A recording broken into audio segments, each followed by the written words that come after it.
प्यारे विद्यार्थियों, मैं डॉक्टर मोहनलाल खटीक, सहायक आचार्य राजेश पायलट राजकीय महाविद्यालय लालसोट। आप सभी को मालूम है बीए द्वितीय वर्ष संस्कृत के प्रथम प्रश्न पत्र में हम सभी अध्ययन कर रहे थे नामिक प्रकरण का। और नामिक प्रकरण के अंतर्गत हम सभी शब्दों की रूप सिद्धियाँ देख रहे थे, जिनमें हमने जो प्रमुख शब्द रूप थे उनकी रूप सिद्धियाँ देख रहे थे हम। तो राम शब्द के जितने भी शब्द रूप थे उनकी रूप सिद्धियाँ अपन ने देख ली थी। उसके बाद में हरि शब्द की रूप सिद्धियाँ हमने देख ली थी। और उसके बाद में आकारांत जो रमा शब्द है, इसके जो शब्द रूप है इनकी रूप सिद्धि हम देख रहे थे। और रमा शब्द की रूप सिद्धि के अंतर्गत हम सभी ने प्रथमा विभक्ति के जो 3 रूप है रमा, रमे, रमाहा, इन तीनों की रूप सिद्धियाँ हमने देख ली थी। और इसके अलावा द्वितीय विभक्ति एक वचन का जो रूप है रमाम, उसकी रूप सिद्धि भी हमने पूर्व कक्षा में कर ली थी। आज हम उससे आगे रूप सिद्धि कर रहे हैं। इसके आगे द्वितीय विभक्ति का जो द्विवचन रूप है उसकी रूप सिद्धि प्रथमा विभक्ति के द्विवचन के अनुसार ही होगी। तो अब हम द्वितीय विभक्ति का जो बहुवचन रूप है रमाहा, इसकी रूप सिद्धि देखते हैं। वो ही मैंने सर्वप्रथम आपको बताई दी थी बात रमा शब्द के बारे में कि रमा शब्द की प्रातिपदिक संज्ञा हुए बिना ही इसमें सुप प्रत्ययों का आगम हो जाता है। यानी आपको यहाँ पे रमा शब्द की प्रातिपदिक संज्ञा करने की आवश्यकता नहीं है, बिना प्रातिपदिक संज्ञा के ही इसमें सुप प्रत्यय का आगम हो जाता है। तो रमु क्रीड़ायाम धातु से अच प्रत्यय लगाने पर रम शब्द बनता है, और इस रम शब्द से टाप प्रत्यय आप लगाते हैं तो रमा शब्द बन जाता है, जिसका अर्थ होता है लक्ष्मी। बहुवचन की विवक्षा में, यानी द्वितीय विभक्ति बहुवचन की विवक्षा में आप रमा शब्द का 3 बार उच्चारण करोगे, और इनका 3 बार उच्चारण इसके बाद में प्रत्यय, परस्य, न्याप, प्रातिपदिकात, इन तीनों सूत्रों के अधिकार से जो स्व, जस, अमोट इत्यादि सूत्र है उससे इनसे 21 सुप प्रत्ययों का आगम हो जाता है। और यहाँ तक आपका रूप बन जाता है रमा रमा रमा प्लस सुप रूप बन जाता है।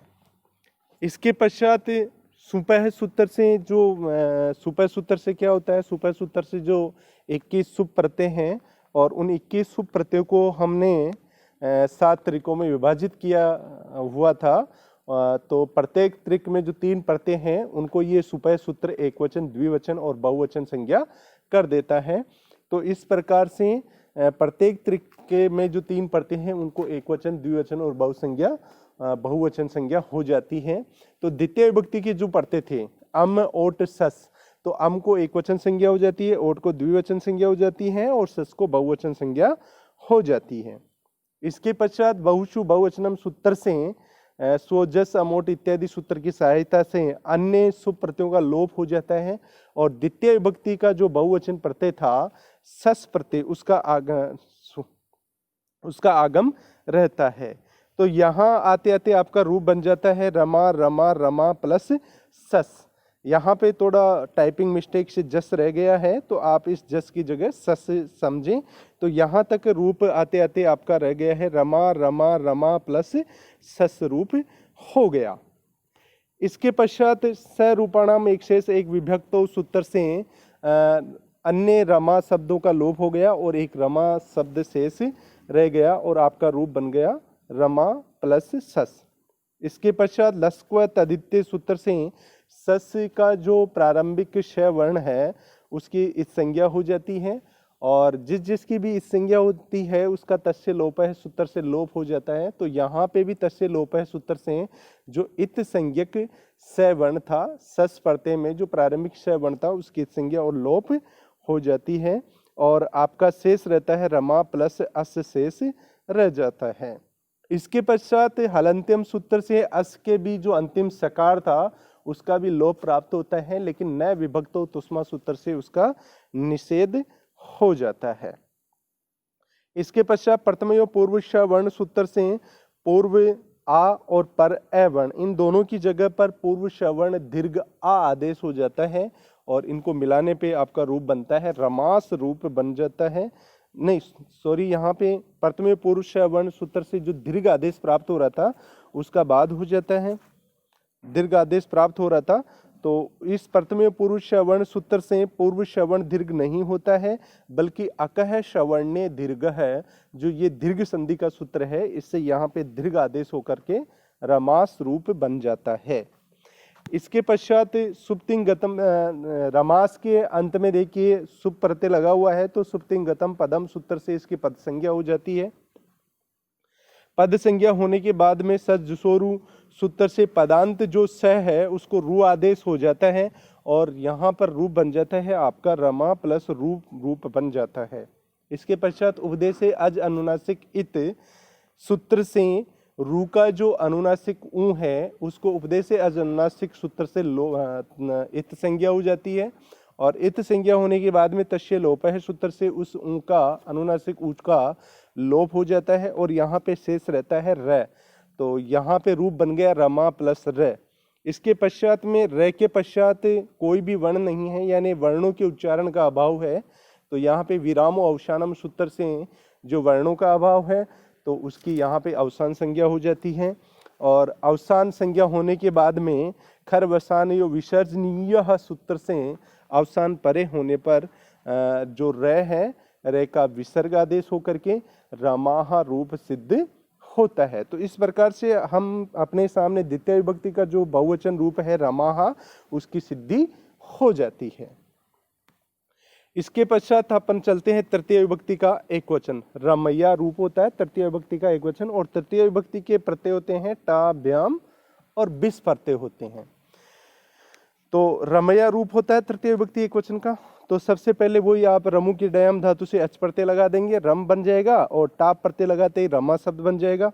इसके पश्चात प्रत्यय प्रश्न यहाँ प्रातिपदिकात इन तीनों सूत्रों के अधिकार से स्वजस अमोट इत्यादि सूत्रों से 21 सुप प्रत्यय प्राप्त हो जाएंगे, और इतना होने के बाद में रूप बन जाएगा रमा प्लस सुप रूप बन जाएगा।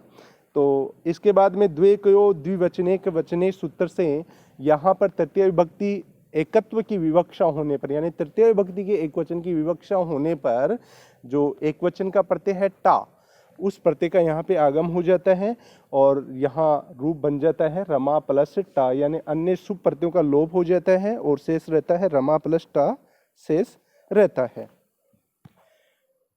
इसके पश्चात जो रूप बनता है रमा प्लस टा रूप बनता है, उसका चुटु सूत्र से जो टा है, टा में जो प्रारंभिक वर्ण ट है उसकी संज्ञा हो जाती है। चुटु सूत्र क्या कहता है? चुटु सूत्र कहता है कि प्रत्यय के आदि में स्थित च वर्ग और ट वर्ग की इत संज्ञा और लोप हो जाती है।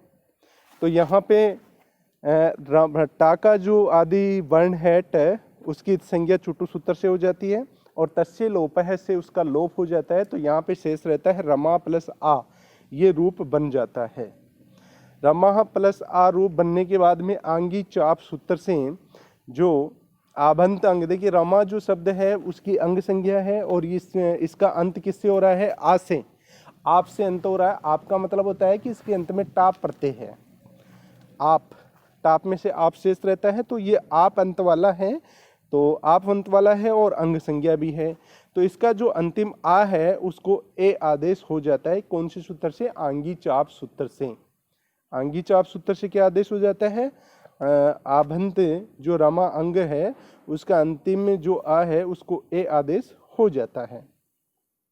ए आदेश होने के बाद में फिर रूप हो जाता है रम प्लस ए प्लस आ, या रमे प्लस आ। इतना होने के बाद में एच ओ आई वयाव सूत्र से एक ही आयादि अय होने पर रमैया रूप सिद्ध हो जाता है।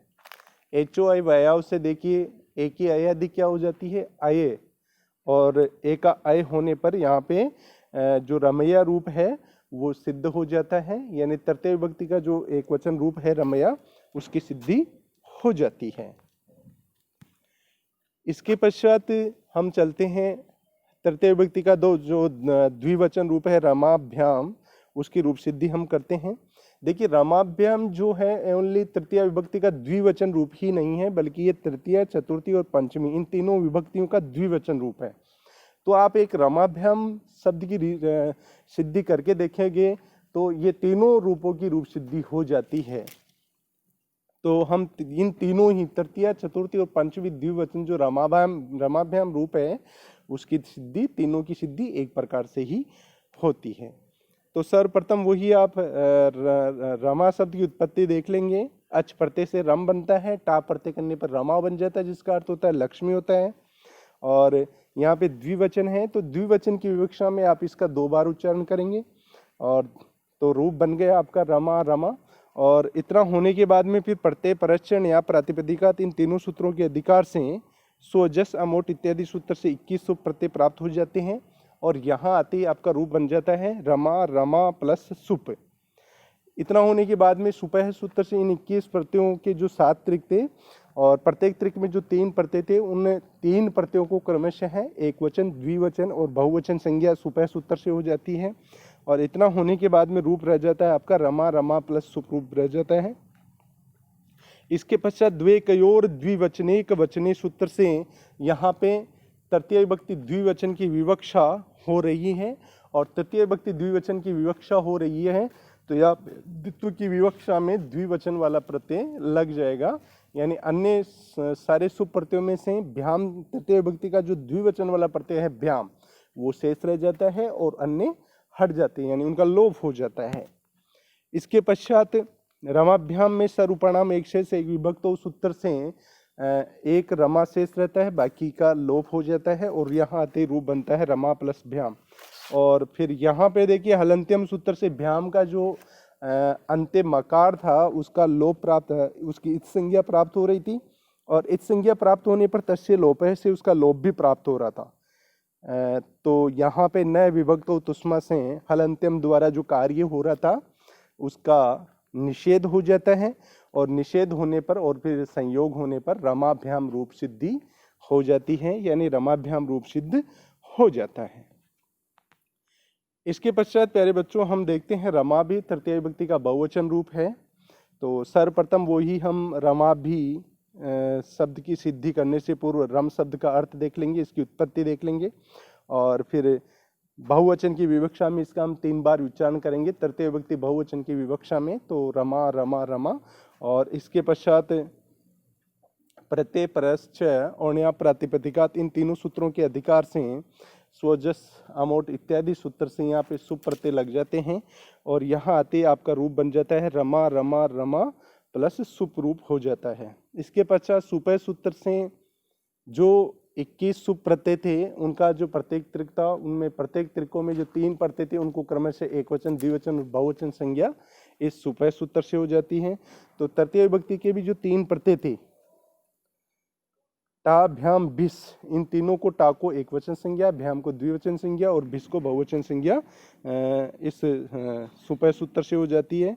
फिर बहुषु बहुवचनम, इस सूत्र की सहायता से बहुत्व की विवक्षा यहाँ पे हो रही है, क्योंकि तृतीय विभक्ति का बहुवचन है तो बहुत्व की विवक्षा हो रही है। तो तृतीय बहुत्व की विवक्षा होने पर तृतीय के बहुवचन में भिस प्रत्यय आ जाता है और फिर रूप रहता है आपका रमा रमा रमा प्लस भिस रूप हो जाता है।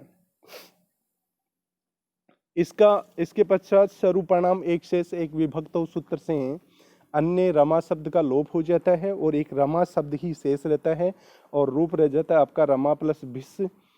और इसके पश्चात हलंत्यम से जो भिस प्रत्यय का अंतिम सकार था उसकी संज्ञा प्राप्त हो रही है, परंतु नए विभक्त तुष्मा सूत्र से विभक्ति में स्थित तयवर्ग शकार और मकार की संज्ञा का वह निषेध करता है। तो यहाँ पर विभक्ति में स्थित है, तृतीय विभक्ति बहुवचन में सकार स्थित है, इसलिए नए विभक्त तुष्मा से उसका निषेध हो जाता है और वो वैसे के वैसे रहता है। तो यहाँ पर भी रूप रहता है आपका रमा प्लस भिस। इसके पश्चात सुप्तिंग गतम पदम से भिस जो सुप प्रत्यय पश्चात लगा हुआ है, तो इसी वजह से रमा भिस शब्द की क्या हो जाती है, पद संज्ञा हो जाती है।